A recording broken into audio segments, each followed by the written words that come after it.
média. Bonjour à toutes et à tous, bonjour Gilles. Ah, il est en train de boire de l'eau. J'étais en train de me prendre un verre d'eau, j'étais surpris par le direct. Voilà, et ben ça commence, on est en direct avec vous. Dans un instant, nous recevrons Sarah Abitbol, championne patineuse qui a brisé le silence, qui a brisé l'omerta sur une agression sexuelle, des agressions sexuelles dont elle a été victime. Ce soir, soirée continue sur France 2, sport et violence sexuelle, la fin du silence. C'est vrai que sa parole a libéré, le documentaire de ce soir est assez incroyable, a libéré une parole dans le milieu sportif. Et puis on sera également avec Emmanuelle Anison, celle qui est journaliste à l'Observateur, co-réalisatrice du documentaire et qui a en grande partie contribué à la libération de cette parole. Qui a révélé l'affaire. Qui a révélé l'affaire et puis qui a aidé, quand vous regardez le documentaire, qui a contacté d'autres patineuses. Enfin, c'est un document très important à voir ce soir sur France 2. On sera avec Sarah Abitbol dans un instant. Gilles, la question du jour, c'est vrai que beaucoup en ce moment, on parle beaucoup de ces violences, en particulier ce qui concerne l'affaire Patrick Poivre d'Arvor. Je vais vous en parler dans mon zapping. Alors, est-ce que la violence faite aux femmes, est-ce que la médiatisation permet-elle de libérer la parole des femmes? Eh bien, pour l'instant, vous pouvez aller voter sur le compte Twitter de Sud Radio. Ils nous disent oui à 78%, non à 22%. Vincent nous dit oui. Je suis pessimiste car il faut être clair. Ce qui arrive dans les années à venir va être un peu plus compliqué dans les révélations. En tout cas, vous pouvez aller voter sur le compte Twitter de Sud Radio. Sarah Abitbol, vous venez d'arriver en studio. Bonjour, merci à vous. Excusez-moi, j'ai couru, j'avais pas pris les rollers, mais je suis voilà. Vous ne patinez pas naturellement sur le béton, même sans roller. Non. Si. Voilà. Donc patineuse artistique, vous avez été en couple avec Stéphane Bernadis, pardon. Vous avez été une grande championne. Vous avez remporté une médaille de bronze au championnat du monde du monde en 2000. Oui, absolument. Enfin, vous avez remporté un certain nombre de médailles. On va en reparler avec vous dans un instant et puis parler de ce document. On vous avait reçu à l'époque pour votre livre et on va y revenir. Gilles, on passe au zapping. Sud Radio 10h midi média, l'instant zapping. C'est un zapping un peu spécial, Valérie, puisque hier Mediapart faisait une émission spéciale avec 20 femmes qui étaient réunies. Évidemment, ça a une résonance avec notre documentaire du jour et avec vous, Sarah Abitbol. Hier, 20 femmes étaient donc réunies sur le plateau de Mediapart. 20 femmes qui témoignaient sur leur viol, sur leur agression sexuelle, ce qu'elles avaient subi par Patrick Poivre d'Arvor. Je suis Caroline, je suis organisatrice événementielle et j'avais 16 ans lorsque PPDA a abusé de moi en juin 1988. J'ai envoyé mon témoignage à la police quelques jours après avoir eu connaissance de la plainte que Florence Porcel avait déposée contre lui. J'ai déposé plainte contre Patrick Poivre d'Arvor pour viol, et un viol qui a eu lieu en 1995 dans son bureau de TF1 et j'avais 19 ans. J'ai été violée par monsieur Patrick Poivre d'Arvor en 1985. J'avais 23 ans. Et j'ai mis 36 ans à porter plainte. Ce sont des témoignages. Vous avez regardé, vous avez vu cette émission, vous en avez entendu parler, Sarah J'en ai Abitbol? entendu parler, mais j'étais sur un plateau hier, j'ai pas pu le regarder, mais c'est terrifiant. Alors, je vais vous faire réagir à différents témoignages. Je pense que ça va avoir une résonance pour vous. Certaines n'avaient jamais témoigné et venir à visage découvert était un effort pour elles, car elles n'avaient qu'une envie, après ce viol, disparaître, tout oublier. Comme Justine Ducharme, à l'époque, elle avait 19 ans. Pourquoi je n'avais pas encore témoigné publiquement? Ça,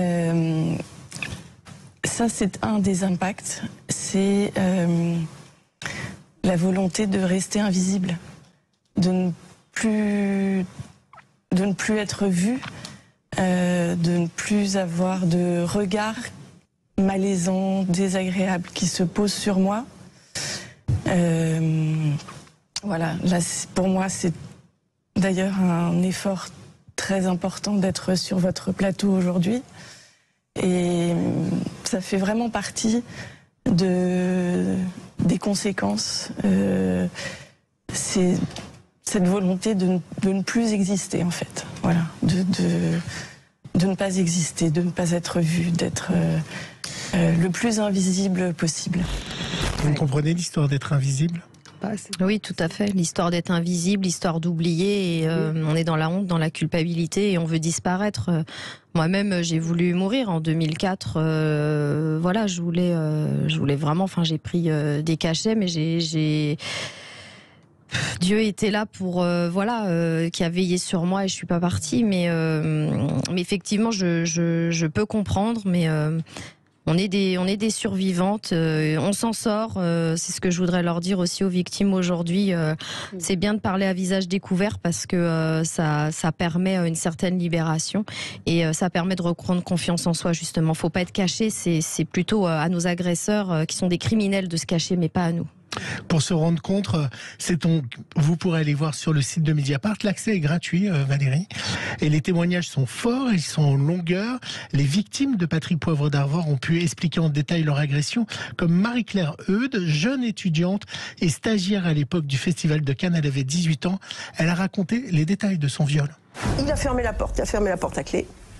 Et après, je l'ai vu tout nu comme un verre se frotter sur son canapé. Je lui ai dit, mais qu'est-ce que vous faites là? Moi, je ne suis pas venue pour ça. Et donc, j'ai eu un moment que j'appelle maintenant de sidération, parce que j'ai compris que ce phénomène existait, et je n'ai pas bougé. Je me souviens juste que j'étais allongée, qu'il m'a enlevé mon pantalon et ma culotte, qu'il est rentré. Ding dong. Moi, j'étais collée comme ça. C'est tout ce qui s'est passé. La séduction, excusez-moi, mais c'est pas ça. C'est pas ça, la séduction. C'est bout de viande, j'en ai besoin, je le prends. Et je m'en vais. Juste après, j'ai pris mes petites affaires. Il m'a ouvert la porte, je suis partie. C'est ça qui s'est passé. Voilà. Et j'en ai parlé à tout le monde. J'en ai parlé à mes parents. J'en ai parlé à mon petit fiancé qui m'a dit que j'étais salie. J'en ai parlé à l'école. J'en ai parlé à plein de gens. Mais tout le monde me regardait. Mais bon, mais qu'est-ce que tu racontes, quoi? J'ai passé des années à me dire que j'étais coupable. Des années à me dire, je l'ai suivi dans cette chambre. Donc c'est moi qui étais conne, qui étais naïve.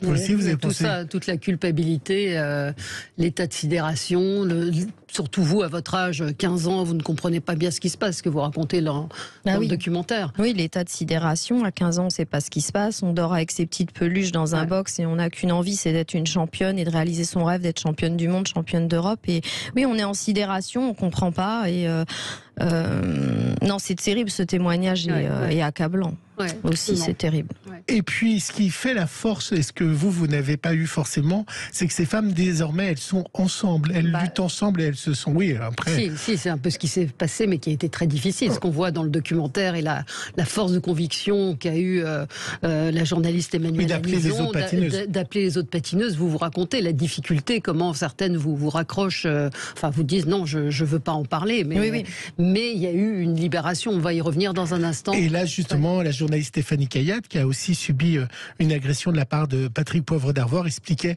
que c'est désormais ce qui faisait leur force. Le fait de parler, de raconter, c'est quand même très bouleversant pour chacune d'entre nous. Mais on est toutes debout et on est toutes là ensemble. Et ça, et qu'on soit ensemble, ça, il ne pourra jamais nous l'enlever. Il nous a enlevé, il nous a brisé, mais ça, il nous l'enlèvera jamais. Voilà, je tiens à rappeler pour des raisons juridiques, Valérie, que Patrick Poivre d'Arvor est présumé innocent. Il n'a pas été poursuivi jusqu'à un procès. Il n'a pas été jugé. Et lui-même a porté plainte en diffamation, pour dénonciation calomnieuse, c'est un peu différent, contre 16 de ces femmes. Ce soir, il y a un documentaire qui est consacré également à Dominique Strauss-Kahn. Là aussi, beaucoup de gens savaient, n'ont rien dit. Je voudrais qu'on va parler de votre histoire, de votre affaire. Un Si long silence, c'est un livre, Sarah Abitbol, que vous avez coécrit avec Emmanuelle Anison aux éditions Plomb, dans lequel vous racontez cette agression, dont ces viols dont vous avez été victime de la part de votre entraîneur. C'est devenu un documentaire ce soir qui raconte à la fois votre parcours, cette rage que vous aviez, cette force, et ça vous a brisé totalement. C'est aussi ce qui ressort c'est les dégâts que ça a pu faire sur vous. Oui, les dégâts sur toute une vie, effectivement, parce que j'étais dans l'anti-vie, j'arrivais pas à être heureuse et j'avais en moi voilà ce secret, ce lourd secret. Et à un moment donné, je me suis dit, en voyant le film La Consolation sur l'agression de Flavie Flament, je me suis dit là, faut y aller, il faut parler, il faut que tu t'en sortes. Et grâce à mon ami Bruno Solo, j'ai rencontré Flavie Flament, j'ai rencontré Emmanuel Anison et la suite, on la connaît. Mais oui, c'est 30 ans de silence et c'est tellement difficile de parler, mais il faut libérer la parole. Quand je vois tout ce qui se passe aujourd'hui, la parole libère la parole. Enfin, je veux dire, voilà, c'est avant. C'était difficile, maintenant, c'est ce que je dis à chaque fois, c'est la libération de l'écoute. Donc une femme parle, une autre, et aujourd'hui on en est là parce qu'on a toutes parlé, qu'on est sorti de ce silence assassin. Oui, mais aujourd'hui on voit, d'abord il y a deux choses qui me frappent, c'est l'émotion à chaque fois, que ce soit dans l'affaire Poivre d'Arvor ou chez vous, des années après. Donc oui, on s'en sort, mais il y a toujours ça qui est très très présent. Et puis le fait que les agresseurs souvent ne sont pas jugés parce que c'est prescrit et qu'on parle trop tard. Donc c'est toute la difficulté aussi. C'est toute la difficulté, c'est pour ça que je me bats aussi pour que la loi bouge, pour l'imprescriptibilité des crimes sexuels, parce qu'on ne peut pas en rester là. Je veux dire, quand on a une victime, deux victimes, mais quand on en a plusieurs d'un même agresseur, à un moment donné, les lois, elles protègent les agresseurs et les criminels, elles ne protègent pas les victimes. Et c'est là-dessus vraiment qu'il faut travailler. Et j'appelle au gouvernement vraiment pour aussi l'introduction de l'amnésie traumatique dans la loi, parce qu'on oublie. Moi, j'ai oublié pendant des années, c'est ce que complètement oublié. Le cerveau se protège en fait des faits qui sont gravissimes et on oublie, c'est dans un coin de notre cerveau et un jour ça ressort, ça peut être 30 ans après, 20 ans après. Mais 30 ans après, comment amener des preuves ? Comment amener des preuves, c'est là-dessus que c'est difficile de passer la loi, c'est sur les preuves. Mais à un moment donné, quand on a 3-4 femmes contre un même agresseur, moi je veux bien qu'il y en ait une qui soit folle, une deuxième, une troisième, mais quand il y en a 20, à un moment donné, il faut arrêter. Pour arrêter le massacre. Dans l'affaire PPDA, est mis en cause TF1. D'ailleurs, Nance Paolini a parlé. Est-ce que c'était l'ancien patron de TF1. Est-ce que vous mettez en cause la fédération ? Je remets en cause, si vous voulez, le fait d'avoir parlé, d'avoir essayé de parler et puis d'avoir dénoncé cet agresseur dans mon club et d'avoir essayé de parler et qu'on met à chaque fois, je suis retombée dans le silence parce que j'étais pas écoutée et parce que j'avais l'impression que je disais j'ai mal au genou, j'ai un petit problème, j'ai une blessure, alors que c'est pas une blessure. Enfin, je veux dire, c'était quand même assez facile de convoquer cet entraîneur et de le mettre de côté. Et il a été mis de côté par le ministère à l'époque, par Marie-Georges Buffet, et il a été de nouveau réinstallé à la fédération pour partir en équipe de France junior. Ouais. Donc oui, non, c'est dramatique l'omerta qu'on a pu vivre, mais aujourd'hui on est dans une nouvelle ère et on est tous ensemble, voilà, toujours plus fort, mobilisés. Il faut que la société change en profondeur. Alors voilà, la journaliste Emmanuel Anison nous a rejoint, journaliste à l'Obs, co-réalisatrice de ce documentaire. Vous avez énormément contribué à faire libérer cette parole. On le voit dans le documentaire où on vous voit et on parle de cette libération de la parole et de la façon dont vous êtes allé vous chercher d'autres victimes, j'en ai des frissons. C'est en particulier Anne-Lyne Roland. Elle avait 12 ans. Oui, tout à fait. En fait, l'idée très vite avec Sarah, c'était de se dire que c'était pas simplement la victime d'un agresseur, mais bien la victime d'un système et d'une omerta, et qu'il devait y avoir d'autres victimes. Et en enquêtant, on a découvert non seulement d'autres victimes du même agresseur, mais d'autres agresseurs aussi dans ce petit monde. Ouais, c'est ça. À la fin de mon enquête, j'en étais à une dizaine de noms qui tournaient d'agresseurs, on va dire potentiels, passés ou présents, et je suis tombée sur Anne-Lyne Roland qui avait été elle violée à 12 ans et qui pour le coup avait parlé. Il y a eu un procès et son agresseur a été condamné à 10 ans, mais l'affaire a été très vite finalement étouffée, retombée et oubliée surtout. Et puis on est tombé sur d'autres victimes, notamment Hélène Godard qui nous dit dit oui, j'ai été agressée par Gilles Beyer, mais j'ai aussi été agressée par mon deuxième entraîneur chez qui j'étais logée, et ainsi de suite en fait. Donc quand on ouvre le couvercle, en fait, c'est terrible. On se rend compte qu'il y a aujourd'hui Gilles Beyer, il fait quoi? Il est où, vous savez? Gilles Beyer, il attend, il y a une instruction qui est ouverte, donc on ne peut pas évidemment commenter. Il n'a pas encore été jugé. Il y a un moment très fort dans le document où vous allez l'interviewer sous prétexte de découvrir la patinoire dont il est responsable, et vous le piégez, il vous met dehors. Et il me met dehors, effectivement. C'est au tout début de l'enquête. Oui, c'était quand? C'est ça, au tout début de l'enquête, en janvier ou février, en fait, parce que donc Sarah me disait qu'il était encore en poste, et j'ai voulu aller le voir vérifier, en fait, parce qu'à ce moment-là, on était vraiment au tout début de nos échanges avec Sarah. Et donc, effectivement, j'ai prétexté un reportage pour aller sur place. Et là, j'ai vu quelqu'un qui était effectivement aux manettes dans son bureau. Le hasard a fait, voyant que je pouvais lui parler, j'ai sorti mon téléphone pour le filmer, il l'a vu. Sûr, hein. Et effectivement, dès que j'ai commencé à parler du rapport entraîné-entraîneur et des potentiels dérapages qu'il y a pu y avoir avec Sarah, il m'a mis dehors, en dehors de son bureau en fait. Mais il continue d'entraîner des patineuses? Non, aujourd'hui il est évincé. Je suis retournée moi-même à la patinoire de Bercy m'entraîner pour le spectacle. Bien sûr, j'y suis allée. Pourquoi? Parce qu'il n'était plus là. Donc non, il n'est plus en poste. Il est chez lui, mais en tout cas, il est écarté de danger pour les enfants au sein du club des Français volants. Quand vous écrivez le livre, est-ce qu'il y a un moment où vous avez envie de lui parler en face, ou c'est impossible pour vous?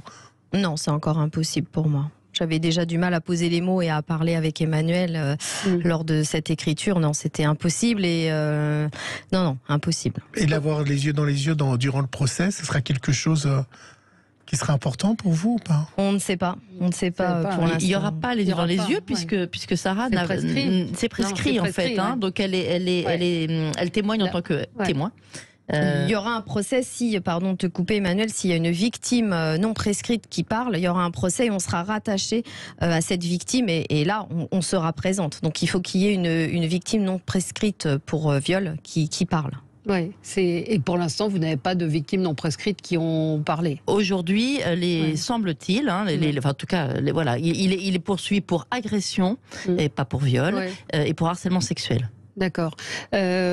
C'était difficile pour ces jeunes femmes de parler, et est-ce qu'elles ont réalisé qu'elles n'étaient pas seules? Parce que toutes, vous pensiez que vous étiez seule, Sarah Abitbol, Emmanuel Anisant. En fait, c'est ça le problème de fond, c'est que chaque personne quand elle est agressée pense qu'elle est seule et se réfugie dans la honte et donc le silence, alors que très souvent on est affaire à des multirécidivistes et c'est ce qu'on a voulu montrer dans le documentaire en les faisant parler en écho. En fait, ces victimes, c'est pour montrer à quel point ce qui est frappant quand on les interviewe, c'est qu'elles disent toutes la même chose. Bien sûr. Ce sont les mêmes mots. Je pensais être seule, j'avais honte, et puis elles disent toutes aussi les mêmes mots sur les ravages que ça provoque chez une personne qui ne parle pas. Ce que Sarah a vécu, ce qu'elle raconte. En fait, on l'entend en écho, c'est-à-dire la dépression, les médicaments, la difficulté à vivre sa vie intime, les peurs, les blocages. Mais ça met du temps, c'est ce qu'on voit dans le documentaire. Vous ne comprenez pas ce qui se passe. Il y a cette scène terrible aux Jeux Olympiques, la préparation des Jeux Olympiques où la veille vous vous blessez et que vous n'y arrivez pas. Et puis cette autre séquence où on vous voit arrêter carrément de danser, de patiner parce que il se passe plein de choses qui remontent. J'y arrive plus. Je peux plus patiner. J'ai plus. Il y a quelque chose de cassé. Je comprends pas pourquoi. Pardon, dans le documentaire, à un moment, il est dit 800 plaintes sont en cours. Alors il y a 700 je crois, 700 il y a signalements, voilà. Il y a eu 700 signalements sur une cinquantaine de fédérations, c'est la moitié des fédérations. C'est énorme. C'est énorme et on voit que ça touche absolument tous les sports. Alors c'est énorme, en même temps, comme on le dit souvent avec Sarah, tant mieux, parce que ça veut dire que les gens parlent. En même temps, on se rend compte que les ravages ont été énormes, mais comme ils l'ont été dans l'église, comme ils l'ont été dans tous les endroits. On parle de PPDA, de Nicolas Hulot dans les médias. Donc il y a. On avait parlé ici, Valérie, du rugby. Vous savez, ce rugbyman qui était venu témoigner ici, qui avait expliqué l'emprise que l'entraîneur a, parce que l'emprise c'est à la fois la confiance et puis celui qui va vous emmener loin, celui qui va vous emmener vers le rêve. Et donc pour ce rêve, vous êtes parfois prêt à tout. Moi, ce qui m'a touché c'est dans le documentaire que les gens pourront voir ce soir, c'est aussi votre maman qui a l'impression d'être aussi coupable que vous et aussi coupable dans cette histoire en disant je n'ai rien vu. Et au contraire, je disais à l'entraîneur, allez, il faut que tu l'écoutes, tu n'écoutes pas assez ton entraîneur. Qu'est-ce que vous êtes dit avec votre maman par rapport à ça? Elle se sent toujours coupable même maintenant? Je pense qu'elle a encore un petit peu de culpabilité. On en a parlé ensemble d'ailleurs ce matin. Mais je pense aussi quand elle voit ma transformation et quand elle voit que je commence à vivre de nouveau et à refleurir, elle est fière. Et maintenant, je pense que justement, cette culpabilité pour elle aussi se transforme quelque part en fierté en disant ma fille va commencer enfin à vivre et à être bien. Et le principal, c'est de voir sa fille sourire et revivre. Donc, non, ce combat, elle me dit bravo. Et je pense qu'elle aussi va reprendre confiance en elle petit à petit. Et je la remercie. Et je voudrais dire que je l'aime très fort et que je la remercie d'avoir parlé à la télévision parce qu'elle voulait pas le faire. Et c'était pas facile. Ouais. Moi-même, je suis maman d'une petite fille de 11 ans et je peux me rendre compte à quel point c'est dur. Et j'ai une famille formidable, beaucoup d'amour, une famille unie et ça c'est merveilleux. Comment votre fille, à vous, le gère ou le comprend? Est-ce qu'elle est au courant? Est-ce que vous lui en avez parlé? 11 ans, on est en âge de comprendre. Oui, j'ai mis 2 ans avant de lui parler. J'appelais beaucoup Emmanuel en lui disant je fais le tour de la maison avec le petit chien, j'essaye, j'y arrive pas. À chaque fois, j'y arrivais pas. Et j'ai enfin réussi, il y a 6 mois, à lui parler avec des mots d'enfant en disant tu sais, tes petites parties intimes, tu sais, c'est tes petits trésors. Et puis maman, quand elle est partie en stage, son entraîneur s'est assis sur le lit et puis voilà, il a fait des choses qu'il n'avait pas le droit de faire. Ton corps t'appartient et voilà, maman maintenant elle est dans un combat. C'est pour ça qu'elle partage sa vie entre les États-Unis et la France parce qu'elle est dans un combat pour aider les autres victimes et un jour tu comprendras encore mieux quand tu seras plus grande tout ce qui est arrivé à ta maman et j'espère en tout cas qu'elle sera fière de moi. Ouais, le documentaire, c'est aussi la construction d'une championne. On a eu des images de vous petite, la façon dont vous êtes passionnée par le patin. Vous y allez le matin à 6h. Et le projet de toute une famille. Et puis le projet, de toute une famille qui se construit autour de ça. Et puis ces images terribles, cette image terrible je vous assure que j'ai des frissons en parlant, de Gilles Beyer qui avait inventé ces étirements où il est sur vous, vous êtes à plat ventre et pour vous étirer, normalement c'est pas son boulot, il se couche sur vous. C'est terrible. Et personne ne voyait les petites tapes aux fesses pour vous pousser sur la glace. C'était quelque chose de naturel à l'époque ou c'était... Si, bien sûr, tout le monde le voyait, mais nous, à la limite, on attendait. Voit l'image pour, mais on attendait la claque. Oui, on l'attendait parce qu'il nous disait c'est une claque porte-chance. Donc si on n'avait pas la claque, on pensait qu'on allait chuter. Une chute ou une erreur, tu gagnes pas. Que ce soit une compétition, un championnat du monde ou un championnat interclub ou régional, tu veux gagner. Tu t'entraînes à 6h du matin, c'est pour gagner. Donc on attendait la petite claque. Donc pour nous, c'était naturel. C'est ça le pire. C'est une enquête très forte, une enquête, j'imagine, qui vous a marqué vous aussi, quand on est journaliste et qu'on est au cœur d'une enquête comme celle-là. Bien sûr, ça fait 3 ans que je vis avec Sarah et avec toutes ces victimes, et puis depuis beaucoup plus d'années, évidemment. Je voulais aussi souligner que ce documentaire, je l'ai réalisé avec Rémi Burkel. C'est un esthétisme incroyable. Qui a apporté son savoir-faire artistique. Énormément d'heures de travail, vraiment, pour Rémi et Emmanuel. Oui, parce que c'est compliqué, il faut illustrer, donc il y a de l'archive, il y a des témoignages. Mais il y a des moments très compliqués sur lesquels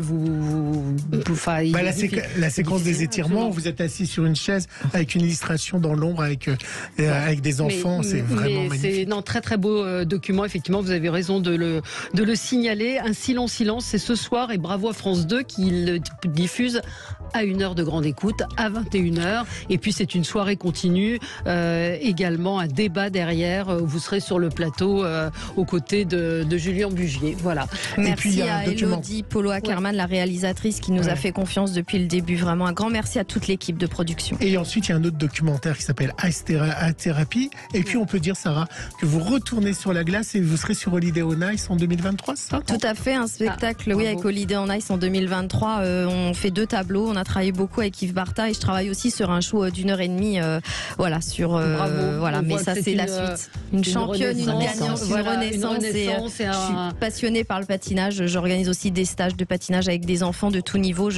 J'aime ça. Voilà, c'est ma passion on sent qu'elle vous anime comme quand vous étiez petite fille. Oui, je suis de nouveau la petite fille de 5-6 ans. On est contente de. Je vous ferai un jour un double Axel. Oui. Et moi, je ne tenterai pas à porter avec vous. Silence, Sarah Abitbol, donc ce soir avec Emmanuel Anison et puis réalisé également avec Rémi Burkel. Merci à vous. Merci. Et puis le livre qui est toujours en vente, Silence, Tout à fait. qui était paru aux éditions Plomb.